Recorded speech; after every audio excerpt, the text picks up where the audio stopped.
और नाज़रीन, कराची में शोबा तिब का अनोखा केस सामने आ गया। खातून के पेट में कई साल से कैंची से मौजूदगी का इंकशाफ हुआ। कई सालों से खातून पेट की सूजन का इलाज कराती रही। सीटी स्कैन के दौरान असल वजह का पता चला है। ये वाकया पेश आया है कराची में शोबा तिब का ये अनोखा केस सामने आ चुका है। खातून के पेट में कई साल से कैंची की मौजूदगी का इंकशाफ हुआ। कई सालों से खातून पेट की सूजन का इलाज कराती रही, मगर सीटी स्कैन के दौरान असल वजह का पता चला है। आपको आगाह कर रहे हैं कि कराची में शोबा तिब का अनोखा केस सामने आ गया है। खातून के पेट में कई साल से कैंची की मौजूदगी का इंकशाफ हुआ है। कई सालों से खातून पेट की सूजन का इलाज कराती रही। सीटी स्कैन के दौरान असल वजह का पता चला है। इस पर मज़ीद तफसीलात जानेंगे अपनी नुमाइंदा राबेल अशरफ से। जी राबेल, बताएगा इस हवाले से। जी बिल्कुल, कराची में शोबा तिब का अनोखा केस सामने आ गया है। पेट में ऑपरेशन के दौरान डॉक्टरों ने कैंची छोड़ दी थी। कई सालों से खातून पेट की सूजन का इलाज की, मगर मसला जो है वो हल नहीं हुआ था। निजी रेडियोलॉजी सेंटर में सीटी स्कैन के दौरान जो है खातून के पेट में कैंची का इंकशाफ हुआ है। मुख्तलिफ टेस्ट हैं, कैंची ने दूसरे जो है आधा को मुतासर किया है या नहीं। डॉक्टर वहाब है, सीईओ निजी रेडियोलॉजी सेंटर का, उनके मुताबिक अभी तक इनकी पेट की वजह जो है वो कैंची है। खातून को रिपोर्ट देखकर जो है वो डॉक्टर्स भी हैरान रह गए। इसी तरह मुतासरा खातून और फैमिली को कर जाएगा। साथ ही साथ मुतासरा खातून को रिपोर्ट फराहम करके मज़ीद इलाज का फैसला किया जाएगा। जी अच्छा राबिल, बताइएगा, काफ़ी अरसे से अगर ये खातून जो है अपने पेट की सूजन का इलाज करा रही थी, तो तब इतना अरसा गुजरने के बाद पता क्यों नहीं चल सका कि क्या वाकई क्या मसला है और किसकी गफलत है ये?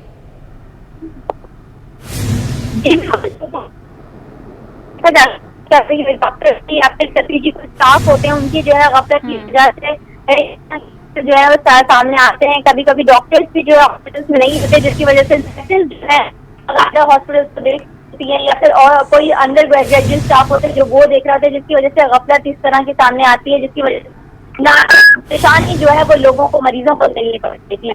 जी राबेल, तो ये कैंची जो है काफ़ी तवील अरसे से खातून के जिस्म में थी, तो क्या खातून को कभी दर्द या तकलीफ महसूस नहीं हुई?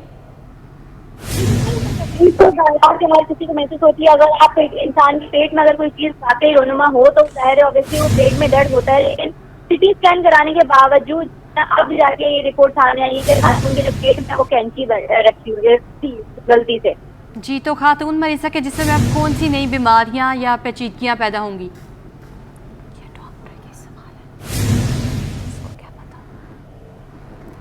राबेल अशरफ हमें इस हवाले से अपडेट कर रही थी। आपको बताते चलें कि कराची में शोबा तिब का अनोखा केस सामने आ गया है। खातून के पेट में कई साल से कैंची की मौजूदगी का इंकशाफ हुआ है। कई सालों से खातून पेट की सूजन का इलाज कराती रही। सीटी स्कैन के दौरान असल वजह का पता चल सका।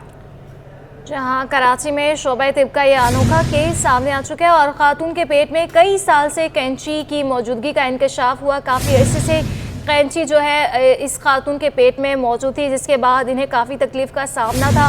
कई सालों से खातून पेट की सूजन का इलाज भी करवा रही थी, मगर सीटी स्कैन के दौरान असल वजह का पता चला है। बात करने के लिए इसी पर हमारे साथ मौजूद है professor doctor Anjum Rahman, gynaecologist हैं। बहुत शुक्रिया आपके वक्त का। कहिएगा, सर्जिकल सीजर का खातून के जिस्म के अंदर रहने से वो फिर भी जिंदा रही है, ये तो एक करामत से कम नहीं है, क्या ये गफलत नहीं?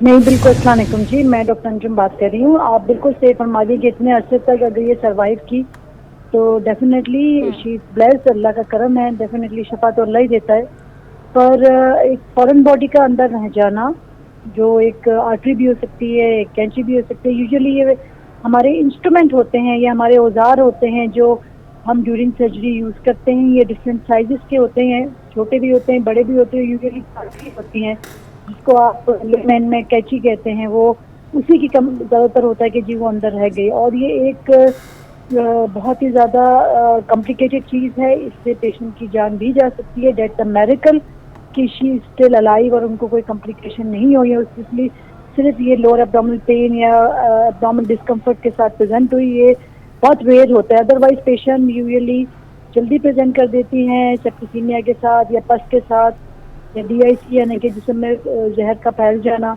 ये किसी और बड़ी कॉम्प्लिकेशन के साथ पेशेंट हमें प्रेजेंट करती है। जी डॉक्टर अंजुम साहिबा, ये भी बताइएगा कि ये काफ़ी तवील अरसे से खातून के जिस्म में थी, तो ये कैसे मुमकिन हो सकता है? क्या कभी खातून को दर्द या तकलीफ महसूस नहीं हुई होगी?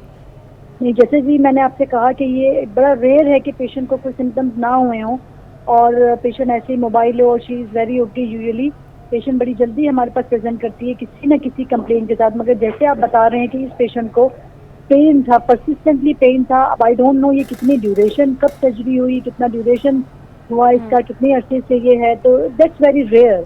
अदरवाइज ये बहुत कम होता है कि पेशेंट सिर्फ डिस्कम्फर्ट के साथ आए और कोई फॉरेन बॉडी अंदर हो, तो और वो भी आप कह रहे हैं कि कोई इंस्ट्रूमेंट अंदर है, तो दैट्स रेयर कि एब्डोमेन में, पेट के अंदर कोई औजार पड़ा हो और पेशेंट इतना कंफर्टेबली इतना लंबा अरसा गुजार ले। अच्छा डॉक्टर साहिबा, ये भी बताइएगा कि खातून मरीज़ा के जिस्म में अब कौन सी नई बीमारियां या पेचीदगियां जो है वो पैदा होंगी?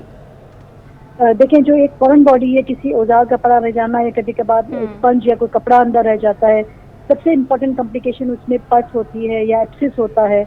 अगर ये बहुत क्रॉनिक, जैसे इनका काफ़ी अरसे तक पड़ा रहा, तो ये डिफरेंट ऑर्गन्स में, चाहे वो आपका पेल्विस हो यानी कि बच्चेदानी के पास, या फिर बड़ी आंत या छोटी आंत, यहाँ पे इन्फेक्शन होता है। ओवर द टाइम ये सब एक दूसरे के साथ चिपक जाते हैं, जिससे पेशेंट को बहुत सारी कॉम्प्लिकेशन हो सकती हैं ड्यूरिंग सर्जरी। इवन सर्जरी बड़ी कॉम्प्लिकेटेड होगी, that's not an easy job कि हम एब्डोमेन को खोलें और इजीली इस आर्टरी को निकाल लें।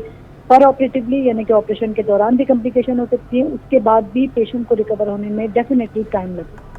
जी, तो डॉक्टर साहिबा लास्टली ये भी बताएगा कि इतनी बड़ी गफलत का जिम्मेदार क्या आप गिरफ्त में आ सकता है, डॉक्टर या जूनियर स्टाफ जिनकी वजह से ये हो सका, और क्या वो जिम्मेदार होगा?